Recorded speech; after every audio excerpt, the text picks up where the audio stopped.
Hey guys! After a 2-day break, we are back. This time with another DVD Disney review. This time for Monsters Inc.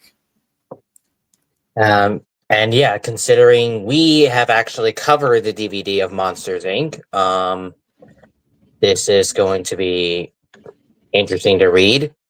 But again, if you want to check that out, if you want to see our look at the DVD, you can check it out on Jack's channel. And yeah, without further ado, let's have a look at um, the DVD of Monsters Inc. So here we have. All right, so let's start off here. Is after I've gone to bed at night, there's been a brief period of time between being fully awake and completely losing myself to sleep. It's been this way as long as I can remember, and I think about lots of things as I try to make myself rest. I'd be lying if I said that when I was a kid that possibly that didn't enter my mind that there was a monster behind my closet door, and then watching and waiting, ready to come out and scare me as soon as was fully asleep. It's in simple ideas and thoughts that like this that Pixar builds its stories. And in that way, even though they're not usually focused around humans, and they are all instantly relatable to us humans, calling the audience back to a time of a childhood innocence and a wonder. Box office analysts always seem surprised at the long term um, the the long-term replayability of Pixar's movies, but I think the reason they're so enduringly popular is easy to explain. After all, you played with your toys as a child and made voices for them, only to wonder if they have their own voices and speak it once you leave the room? Haven't you ever wondered what a bug's life is? Isn't isn't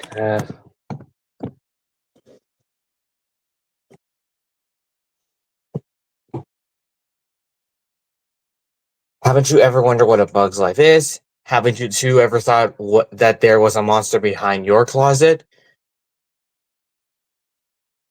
If yes, the Pixar films have gorgeous, innovative visuals, but the real reason people flock back to see them again and again is because of this resonance. It is the movie's core and flock back to no, I can't even say it correctly. It is the movie's core and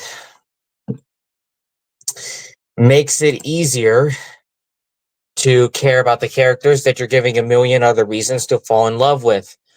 All of Pixar's features use knockouts, inventive stories, stunning imagery, compelling characters, genuinely funny humor, and memorable music with said resonance and attachment to come up with something truly special. Audiences know this and they respond enthusiastically every time. When you thought that a monster was behind your stupid scam uh, virus pop-ups, when you thought that a monster was behind your closet door waiting for the opportune moment to scare you, did you ever think about them? Monsters Inc. takes us into their reality and explains that scaring us is nothing personal. It's just their job. Wow, you're quoting the teaser trailer from Toy Story 2? Okay then. Um, Jake Lipson and Aaron Wallace.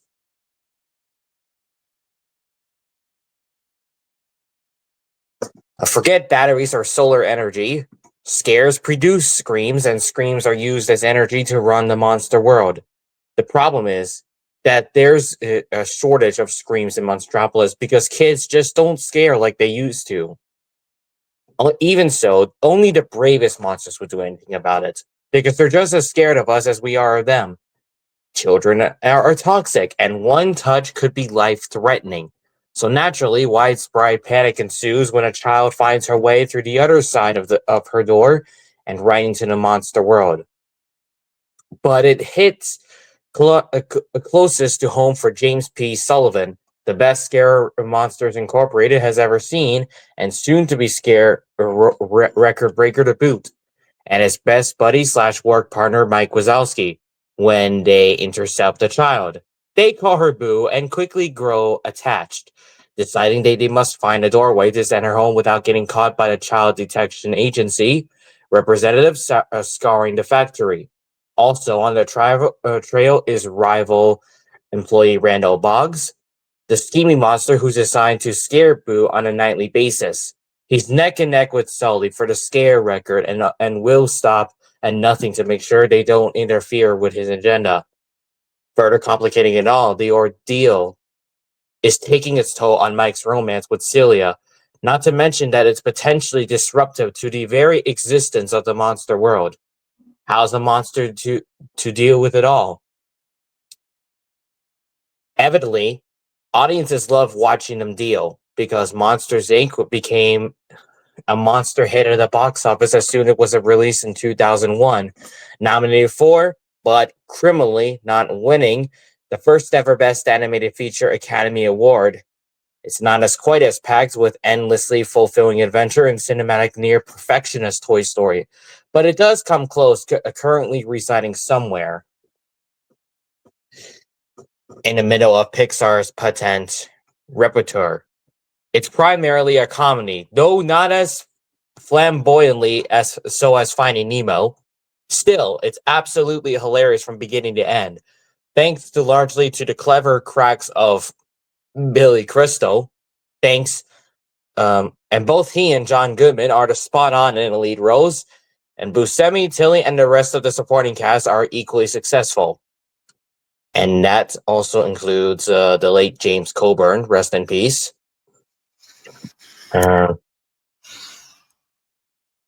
There's a lot of dramatic merit to the film, too. However, no matter how many times it is viewed, the action-filled plot, never fails to wrap an audience up in suspense. The characters are entirely accessible and consistent through the buddy comedy is a very familiar format, particularly for Pixar, and each lead sticks to its perspective archetype. The viewer can't help but care about their well-being. The same is true for Boo, who the young Gibbs does a good job in evoking empathy for her character, even the primary through frequent squeals of laughter. All is complicated by some truly amazing animation. Prior to Cars, I might have held up a few scenes from this film as Pixar's most impressive. The world of Monstropolis is fully realized with amazing detail. The characters, Sully in particular, are marvels. Everything else technical pleases too. Like Randy Newman's score, for instance. The Pixar vet prescribed a musical feel to the film, and it's consistent throughout.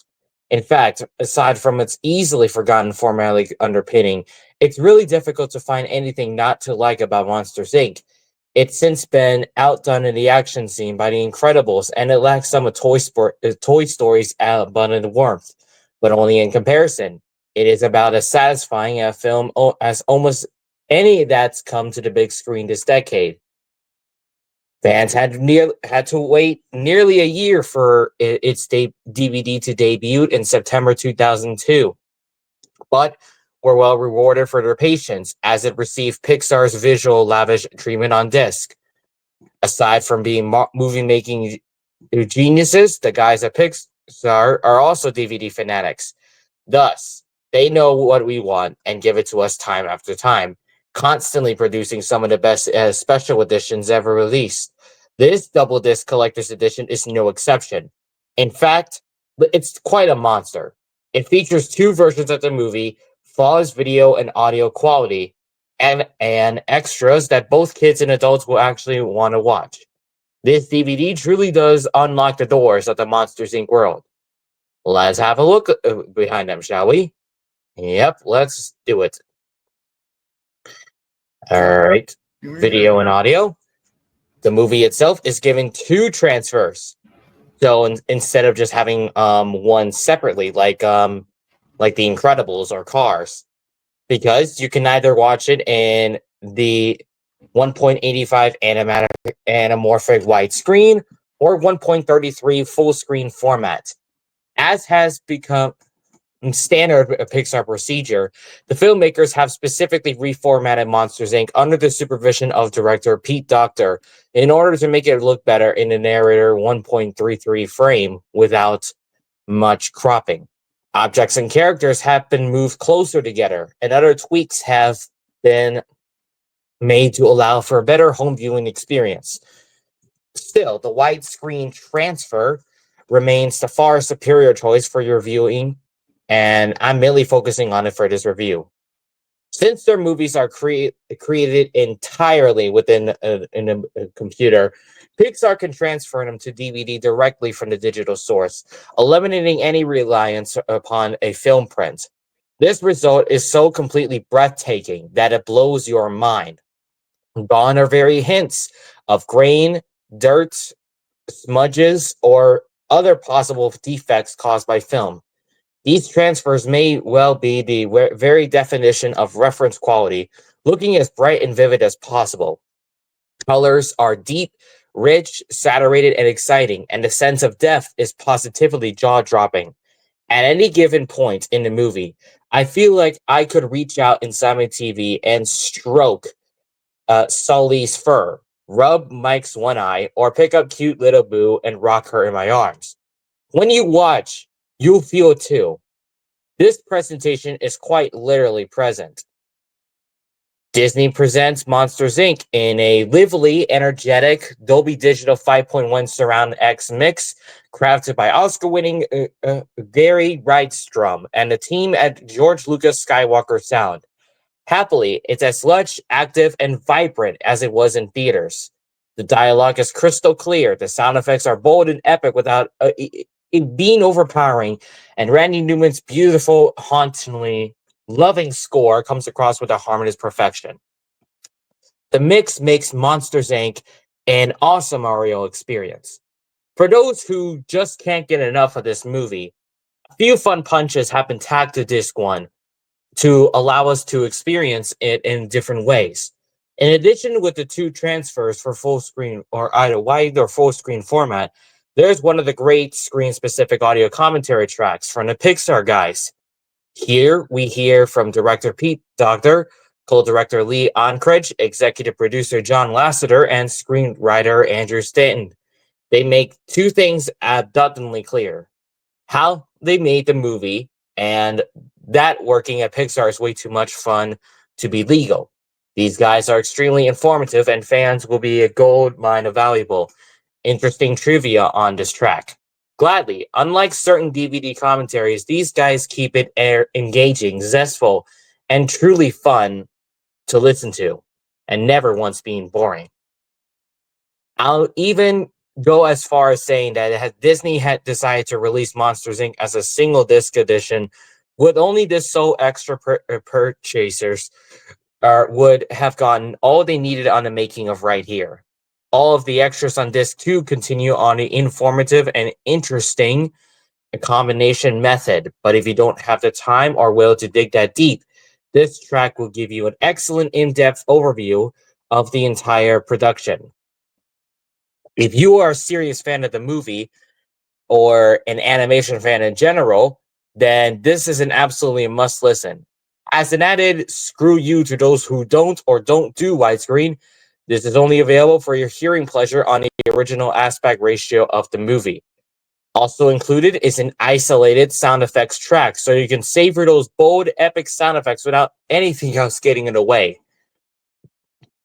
Sound mixing fans will eat this up, but otherwise, I'd advise a brief listen to a favorite scene and then moving on to the near excessive extras that disc 2 is overflowing with. It is worth noting that I would have enjoyed an isolated score track as well, but I suppose Disney's execs figured that if they didn't include that, they'd move more copies of the soundtrack CD.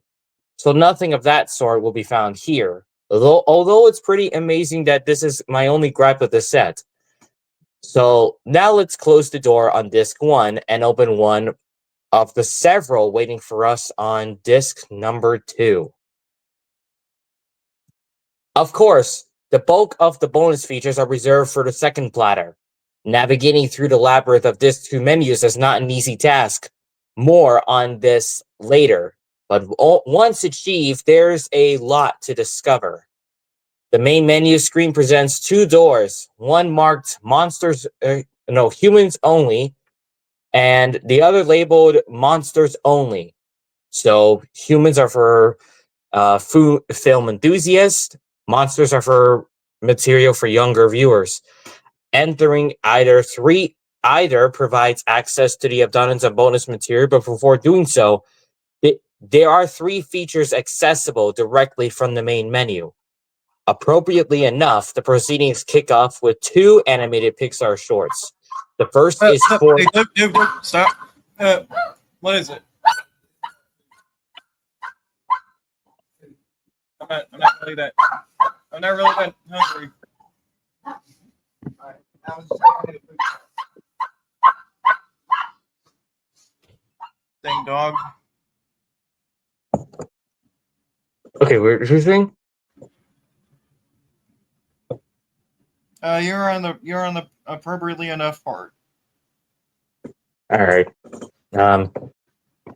Appropriately enough, the proceedings kick off with two Pixar animated shorts. The first is For the Birds, which played in theaters before Monsters, Inc., and won the studio the 2001 Academy Award for Best Animated Short Subject.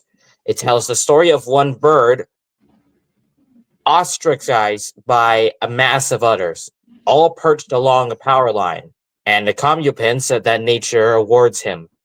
While perhaps not their best, For the Birds is a very funny and highly memorable short, fully worthy of their Pixar name. It is presented with optional audio commentary by director the late Ralph Eggleston, who offers plenty of insight for such a short period of time. The second short, Mike's New Car, was created especially for this DVD and the VHS format. In it, Mike demonstrates his flashy new car to Sully, and in the spirit of the Disney cartoons of yore, ends up in a battle of monster versus machine. It's a very simple affair, but extremely comical, and the characters, again brought to life by Billy Crystal and John Goodman, stay true to their filmic personas. The optional audio commentary is credited to Dr. and Gold, presumably referencing directors Pete Docter and Roger Gold. In fact, the commentary is delivered by their very young son and daughter, respectively. The two deliver a surprisingly satisfying and unsurprisingly adorable conversation. And while hearing from the directors themselves would have been nice, or would have also been nice, this less conventional commentary is likely far memorable. Finally, the main menu presents an outtake reel featuring several original segments meant to imitate the kind of bloopers that are common in live-action productions. The reel is brilliant and inspired, showcasing that trademark Pixar generally. They even include some footage from the final production of Mike's Put That Thing Back Where It Came From, or Still Helping musical. It's a mustn't miss. Now these have been explored and enjoyed. We can move into the Monsters Only door.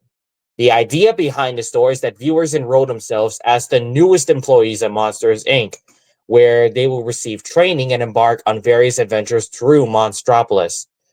The three sections inside include New Monster Adventures, Behind the Screams, and Orientation, which should probably be listed in reverse order, but I digress.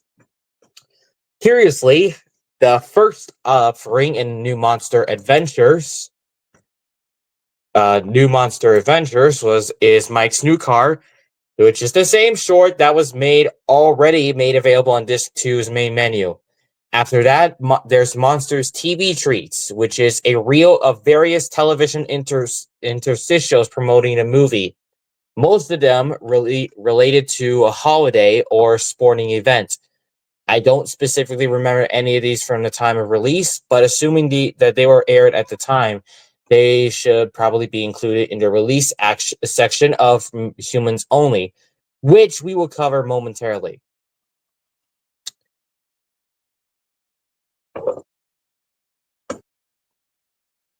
Momentarily.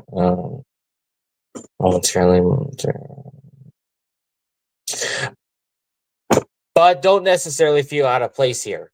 The same can be said for two quirky promotional appearances on a popular Japanese cartoon, Pancakes 21 by Mike and Sully. The obligatory virtual game is Peekaboo, Boo's Door Game, an extremely easy but somewhat time-consuming activity. It involves searching various rooms for places of Boo's broken door, for pieces of Boo's broken door, and of which there are 6 in total.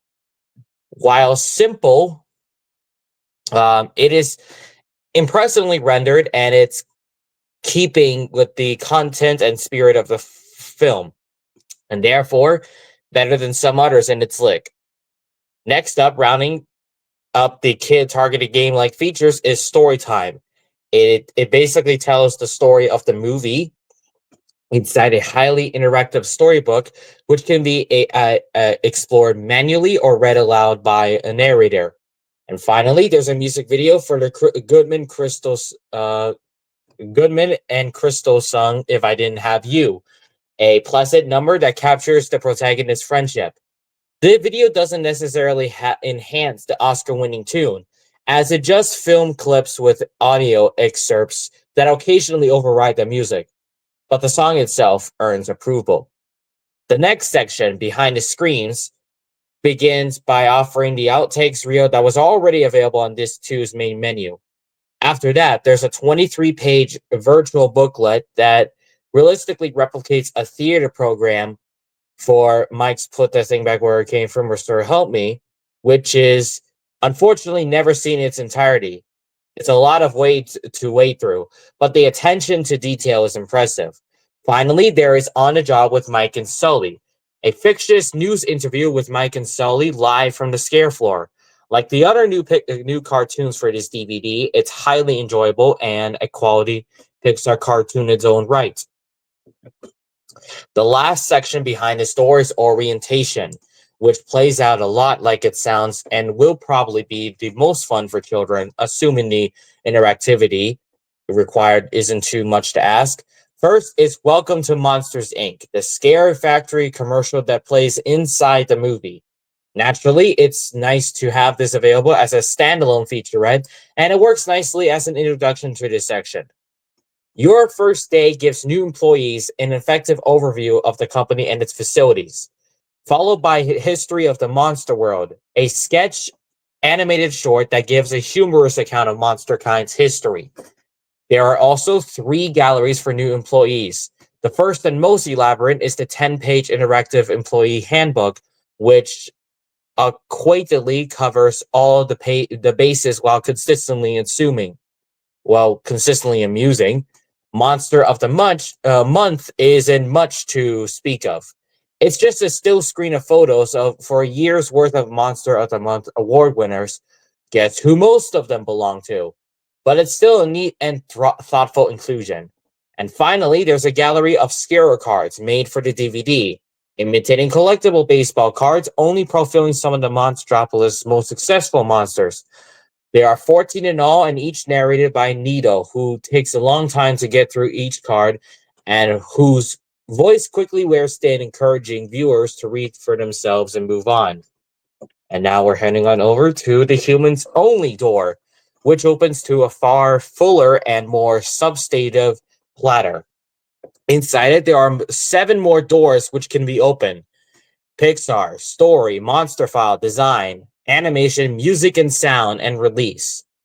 The Humans Only menu also presents a production tour, which strings together the lead video featurettes, i.e. the most production-centric ones.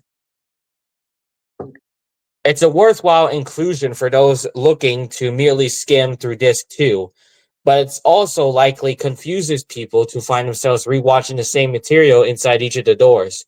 Those who plan on watching everything are better served by viewing the components individually.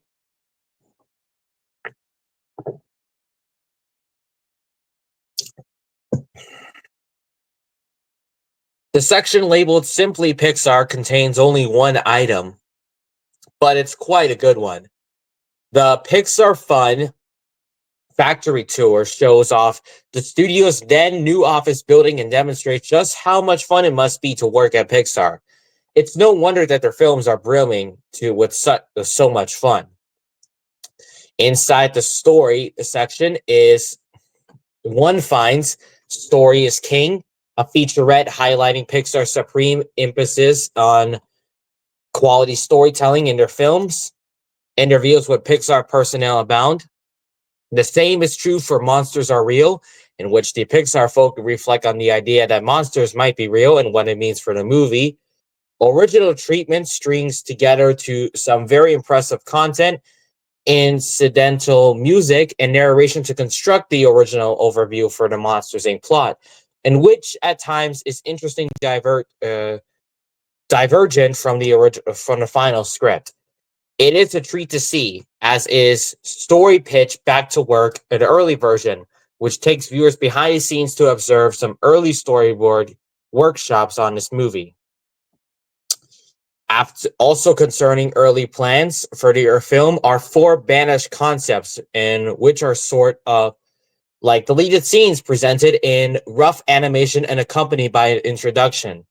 There's also original Sully intro, which shows the way Sully would have been originally introduced to the audience, much of which found its way into the movie.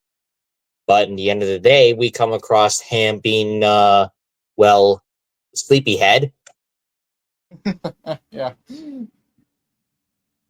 I don't know.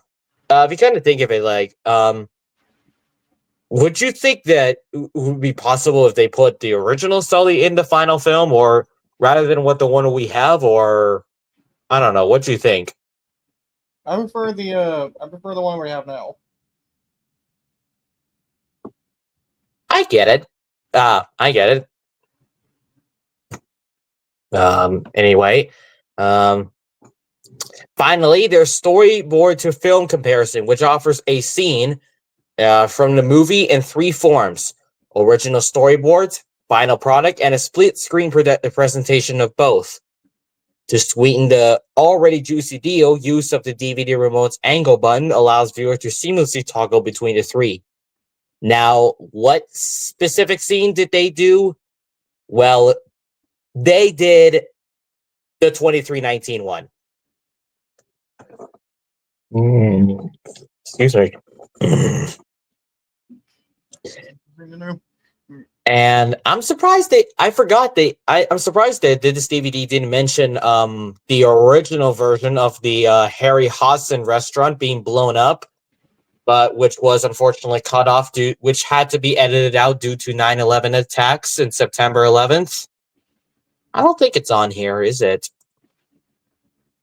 I don't know.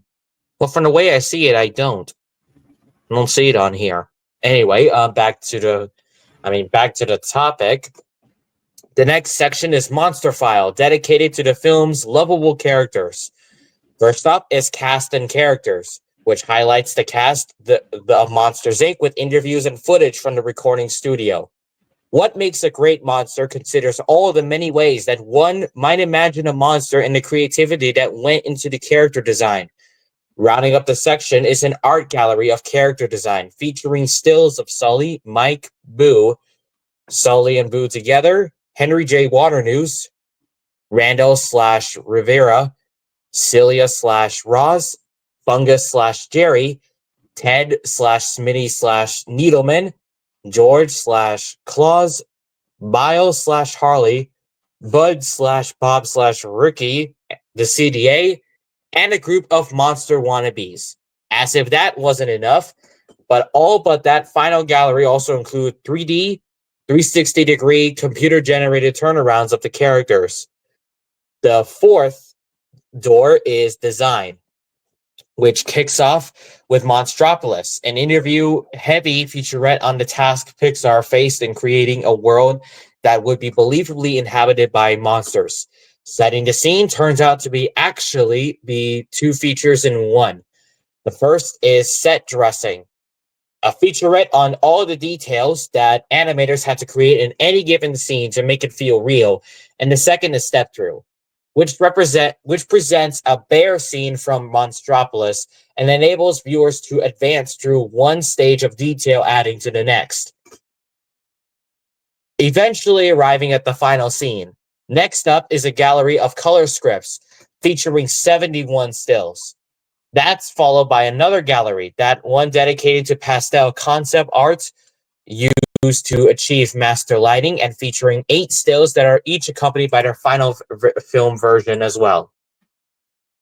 Clicking on Monstropolis art reveals 5 additional galleries, each dedicated to concept drawings for a specific location in this movie. They are Door Vault, Monstropolis, Door Station, Monsters Inc., and Scare Floor. After that, there's an entirely different kind of gallery.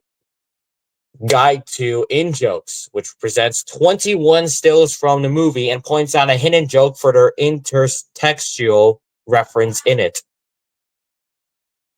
Both Disney and Pixar are known for their fondness for this sort of thing, so it's really nice to have some of them pointed out with explanations. Probably the coolest feature inside design though is Location Fly-Arounds, which presents a digitally rendered tour of 5 different sets from the movie: Downtown, The Apartment, Monsters Inc., Simulator, and Boo's Room. These invite viewers to explore the world of Monstropolis without all the distractions of plot and characters, though there are a few surprises. The environments created for the film are all the more impressive after experiencing these fly-arounds. The animation section is loaded with video featurettes. The first is Animation Process, in which, as the name implies, details the process of creating a CGI animated feature film. Early test shows one of the first scenes animated to explore the possibilities for the movie as there's no audio, they are accompanied by informative commentary by Thomas Porter, Steve May, and Michael Fong. Opening title animation discusses the idea for and the creation of the film's very jazzy opening credits sequence. If you don't count the meme that we have now with making the theme sound louder. Oh gosh. Hard Parts explains the methods used to achieve the most difficult and most impressive animated portions of the movie, like the door station and Sully's hair. Shots Department similarly delves to the creation of some of the more difficult shots and character movements. Finally, there's something called Production Demo. This presents a scene from the movie in 4 different scenes: story reel, layout, animation, and final color. Each stage can be watched in its entirety, or even better, in rotation during one viewing, thanks to the remote control's angle button. The transitions are seamless and fluidly from one stage to the next is fascinating. Music and sound includes 3 featurettes. Monster Song is a behind-the-scenes look at the Goodman-Crystal duet of Randy Newman's If I Didn't Have You, with interviews from all 3 parties. Sound design is a conventional but accurate look at the sound effects and scoring device for Monsters Inc., covering both the technical and the creative. The last and most unusual is binaural recording. It begins with introduction to it that explains the meaning of binaural audio and its use of the movie. Viewers are then urged to view the rest of the material in this section with headphones plugged in, where John Goodman and Billy Crystal first have fun with this left ear / right ear audio gags in studio video. How can we put headphones on when you're putting a DVD on a big screen TV? That doesn't make sense here.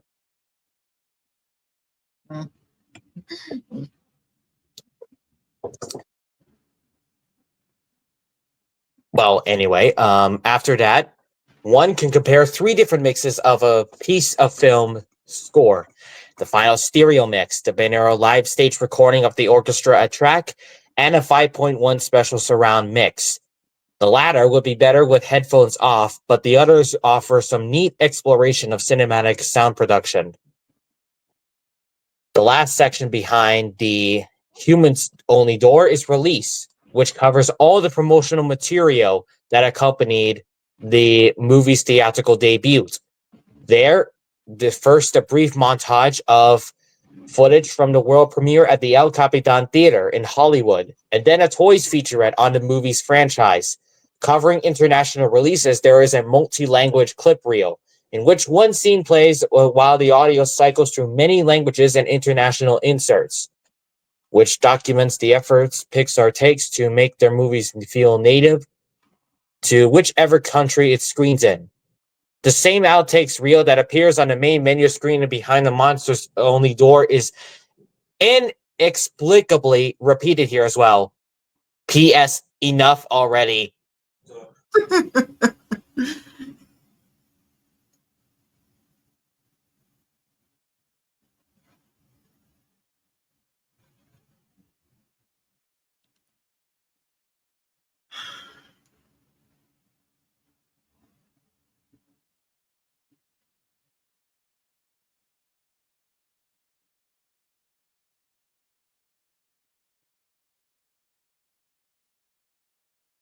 Um,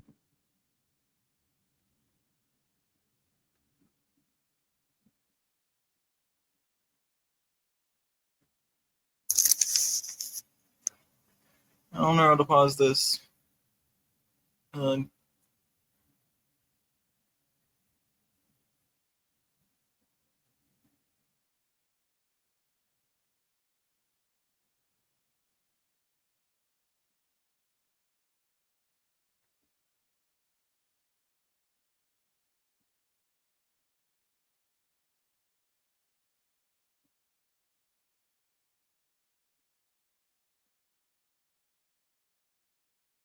Well, it's almost over, but like,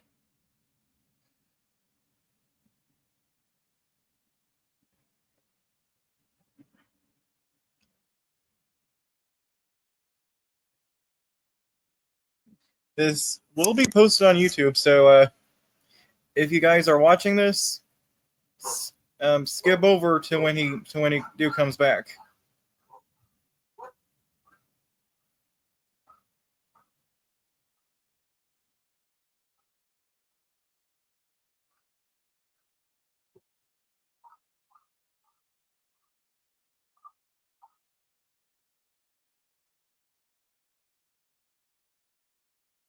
Because if I were you, I would definitely do that. You people watching this podcast, if I were you, when it gets to this part, I would I would fast forward to the part where Duke comes back. So, yeah,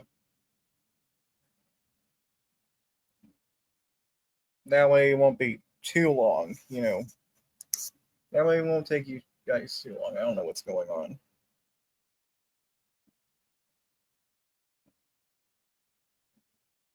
Uh,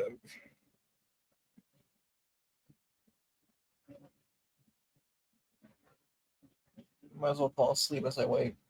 I won't fall asleep as I wait.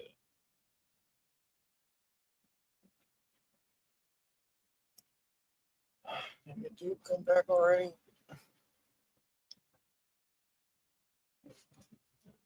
Put my phone in. My gear in.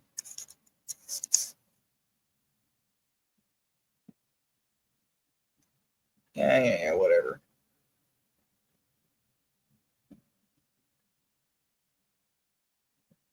I think I should see what the food is all about. This usually does not happen.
Oh,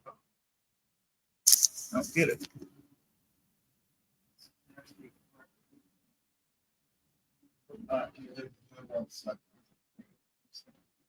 Peace around there, or was I wait for it?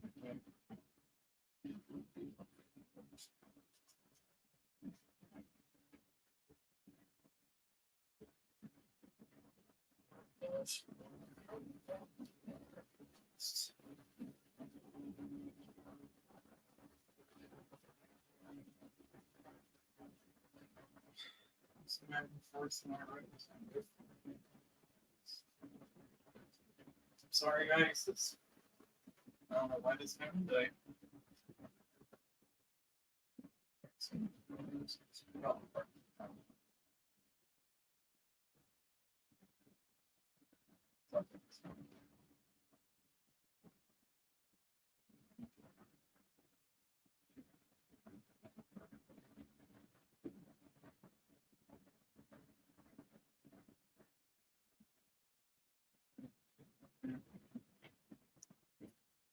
Let's see.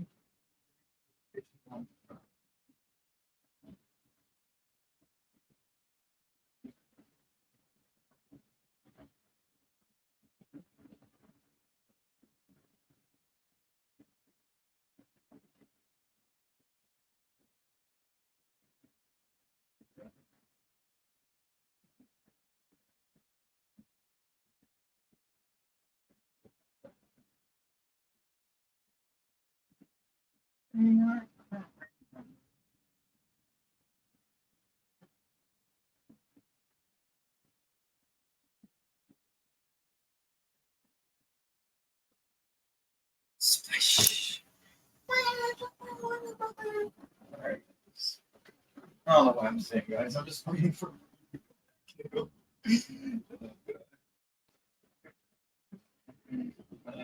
No, he left. He left. Alright. Now he's back.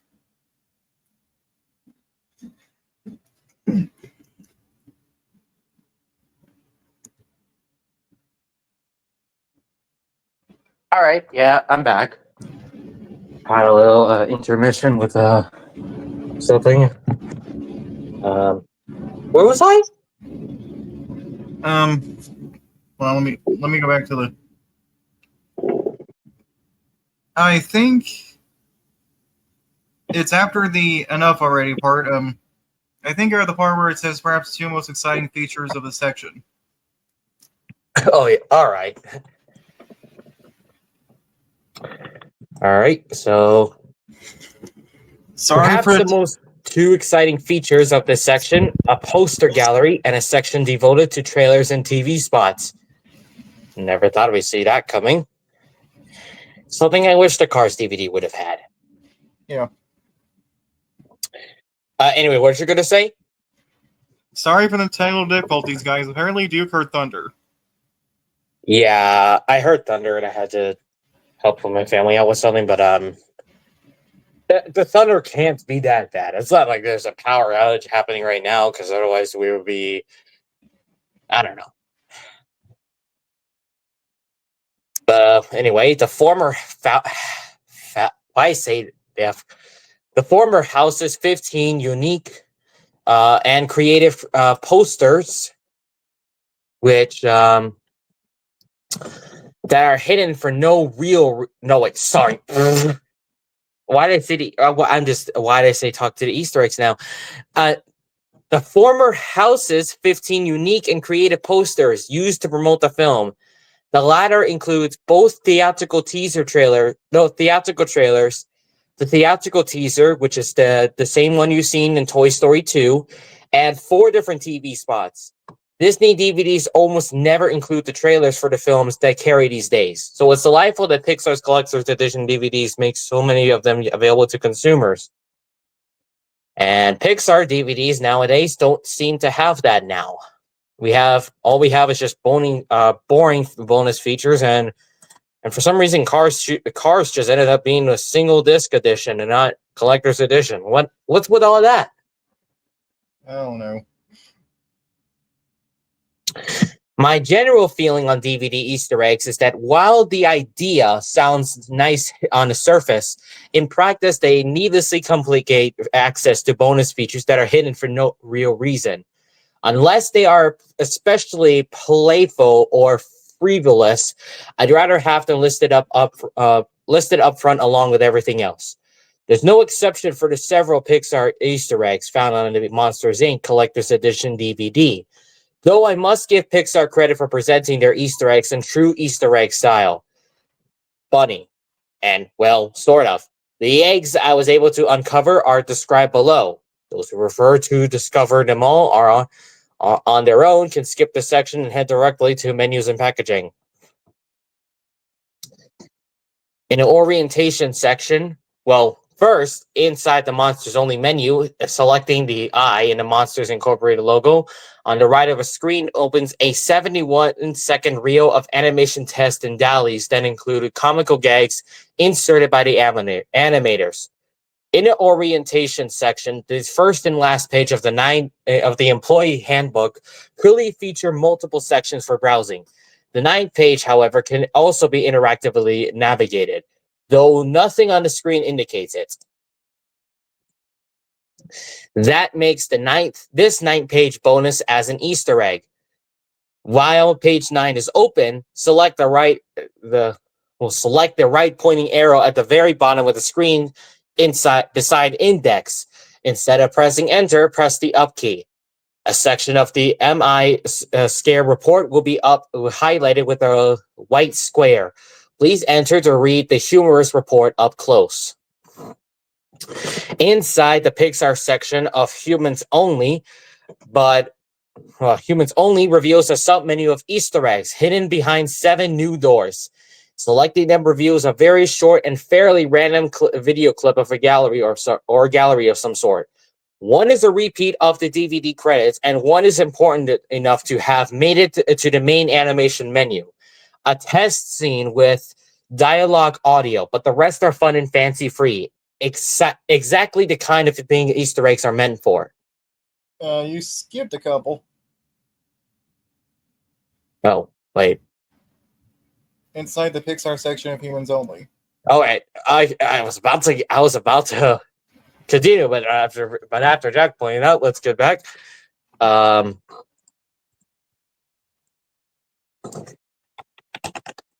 on a second here.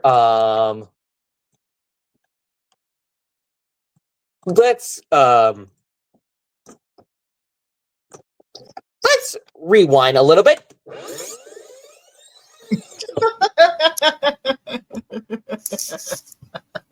Inside the Pixar section of Humans Only, move the cursor on top of the Pixar building, where the paper airplane is flying just below the Pixar Fun Factory Tour text. A black circle appears, and selecting it access a very fun taping of a Pixar film, Pixar Team Model Airplane Flying Contest, hosted by John Lasseter. Calling it an Easter egg is a stretch, but while inside the Humans Only menu, clicking on the bottom left piece of track, the one the animation door hangs on, pulls up the DVD credits. Now let's get back to where we are.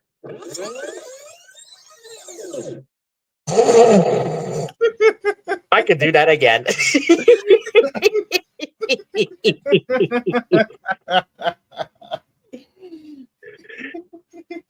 Now, as I was about to say, the 16x9 animated main menu for Disc 1 emulates the film's opening title sequence and presents the standard options behind an open door. Doors provide the theme for all the menus on both discs. In fact, sometimes sparking creativity and sometimes creating too much of a maze. The submenus on the first disc are stages but accompanied by a score. The first disc opens with previews for Finding Nemo, Beauty and the Beast Platinum Edition, the DVD for Lilo and Stitch, the teaser trailers for both Inspector Gadget 2 and a very underrated yet most still talked about to this day, Treasure Planet.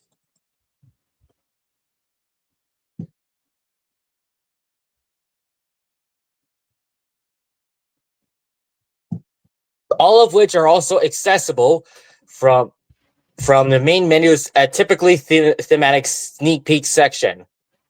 Disc 2's main menu isn't 16x9, but Pete Docter, David Silverman, Leon Critch, and Darla K. Anderson appear to welcome viewers and orient them to the disc's plentiful contents.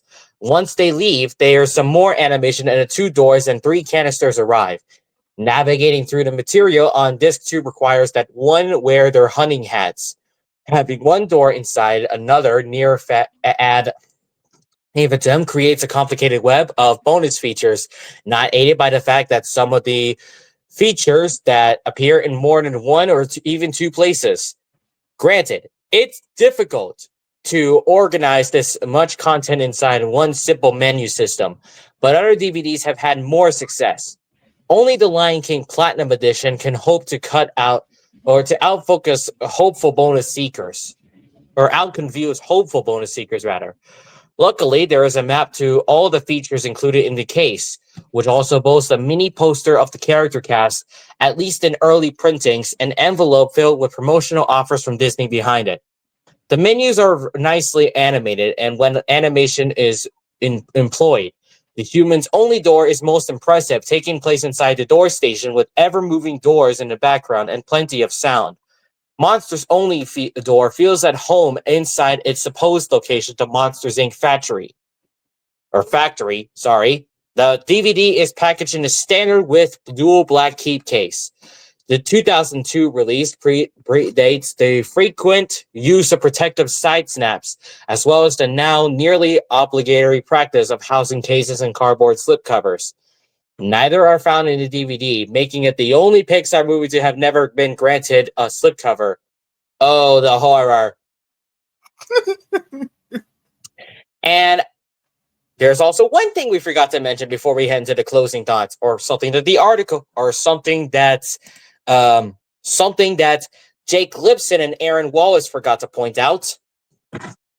Stupid scam pop-ups for virus. I don't have that here. I'm not falling for them. Anyway, one thing they forgot to mention is, after we select which aspect ratio we want to see for the movie, we come across Tex, who comes in with a moo can. But little did we know is that we only see Tex the robot in the VHS copy of Monsters Inc., making it probably the only thing, making Monsters Inc. the only VHS tape to have Tex around. While most of the later films only just has Lucasfilm LTD / digitally mastered Broadway trailer, which I think is kind of a bit overused. Yeah. Now, closing thoughts. Monsters Inc. is an excellent movie, chock full of adventure, hilarity, emotion, and fun.